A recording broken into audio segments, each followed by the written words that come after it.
My name is Anna Rafferty, and I am painfully aware that we're running behind, and I'm all that's standing between you and drinks and a sunny Sunday.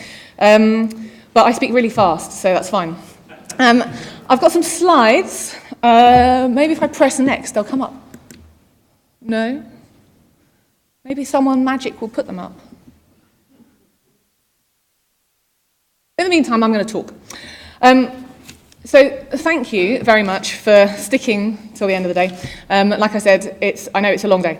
And also today, I suppose, has been a day that's been very intellectually rigorous, and there's been a lot of conversation around data and new tools and new ways to do your business, and a lot of people furiously writing notes. And I think that, therefore, I want to engage you all emotionally. So the title of my talk is It Started With a Click, because I want to talk to you about something that I really believe in passionately, because I really, really believe that there are too many one-night stands in publishing.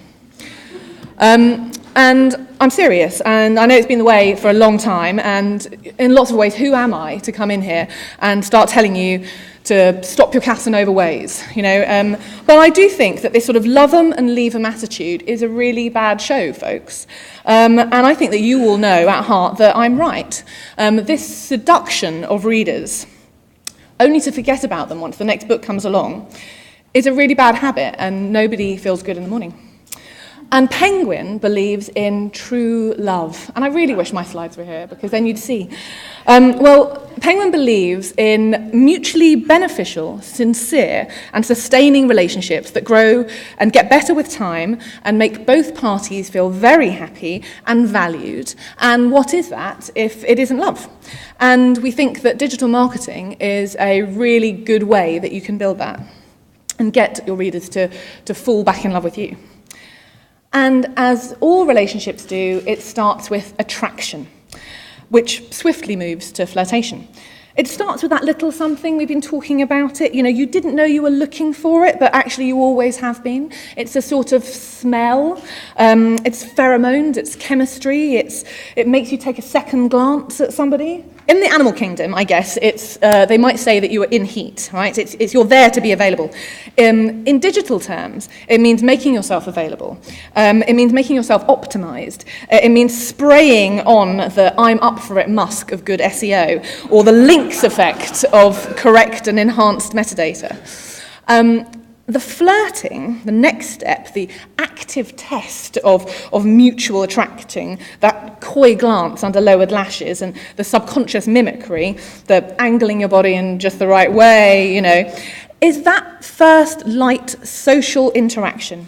It's readers seeing and then playing with your shareable content in social and shareable channels.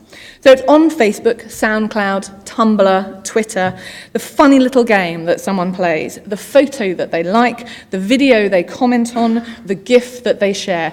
It's what was referred to in the previous talk as assets that travel. I call it social objects. It's creating social objects that people see. And the objective, of course, is to get to that first meaningful encounter. The moment when you really acknowledge that I like you and you like me, and it's the first dinner, the first date, the first kiss, the subscription to your newsletter. It's the entry into the competition, it's setting up that profile with you. It's the moment that you start, and this is my favorite one, datering. That's good.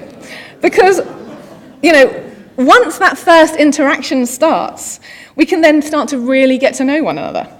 In real life, it means being intrigued that the object of your affections is fond of French cinema, or amused that they always pick the olives out of their salad, or annoyed. In digital terms, there we go. That is attraction. That is the certain style. That is SEO, right, and discoverability. But in digital terms, it is also both explicit and implicit data. So it might be the preferences that they've set for communications from you, the fact that they've told you that they love John Green, they really want to know when the next event is going to be on in their town, or it might be the information that you can get from behavioural analysis and data modelling, as in they only open emails on their mobile, or they bought 4 books in the last 12 months for preschoolers, or they highly rated a pattern of titles that implies they might also like your next release. relationships. All of this tells you more and more about them, which means that you can be the best partner ever by anticipating their needs and delighting them with what you know they will like. Because I think one of the nicest things about being in a good relationship is the fact that your love can surprise you with a little something that you didn't know you wanted, but you are delighted when you get it. Penguin really tries to do this with our readers. We take the data that we have about them and we use it to anticipate their desires and delight them with something that we know they're going to like, something to read, to watch, to play with, to buy. And like all good relationships, it takes time and it takes effort and it gets better the longer it lasts and the more we know about one another. We've got to work on relationships to get them right. You've really got to know and appreciate each other. See the best in one another. You've got to invest in them. Emotions, time, money, systems. At Penguin, we're investing in robust ECRM systems, web platforms that connect with and collect data from our social channels, insight and analysis to make sure that we know what our readers really want and therefore don't have to have all of those "but what did he really mean" conversations over cheap red wine. Our CRM specialists give us the nudge when it's our turn to call. Our insight team know exactly what they'd like to hear about. Our content creators, designers, community managers know how to talk and what sort of message we're going to delight at the right time, because everyone knows what a mistake it is to crack a joke when it's, we need to talk time. There are places where the path of true love loses its way. And I've already spoken about the seduction habits of Lothario publishers. One-night stands, or acquiring a reader via a fantastically creative but tactical and ultimately single book campaign, I think is ultimately a big mistake. You don't learn anything about that reader. You don't take their number. You can't call them again. You're going to have to seduce them anew with a full acquisition spend the next time a similar book comes along. And there's just no need for this to happen with digital marketing. There is really no excuse not to embed tracking codes into sharing campaigns to connect or connect any action that a reader takes in a social environment with all of their social data. Another relationship sin is really being too keen. Nobody wants to be the person who chases someone who is just not that into you, the disinterested reader. Don't be too needy. Ask too much too soon. Nobody likes it when someone's just too in your face asking stuff about you, and talking about the wrong sort of thing. That's when you are a spammer and not a marketeer. Good insight, digital contact strategies, and relevant content should save you from being a digital stalker. And conversely, nobody wants to feel like they're doing all the chasing either. Don't play too hard to get. When they contact you, send you an email or a question via Facebook or an @reply on Twitter, respond. Take the time to actually pick up that call because you started it. You put your brand in a conversational space. You started chatting readers up, and to ignore them after they reply is really bad manners. And the saddest thing, I think, is that you are into them, you are interested. You just haven't appropriately invested in community management. And they are going to think that you are too much like hard work and just give up. The conceit goes on. Good digital marketing is all about falling in love with your readers and having them fall back in love with you, which means the same pitfalls, the same relationship sins apply. But fabulously, of course, the same great benefits that come with a sincere and lasting, loving relationship are there for you and your readers.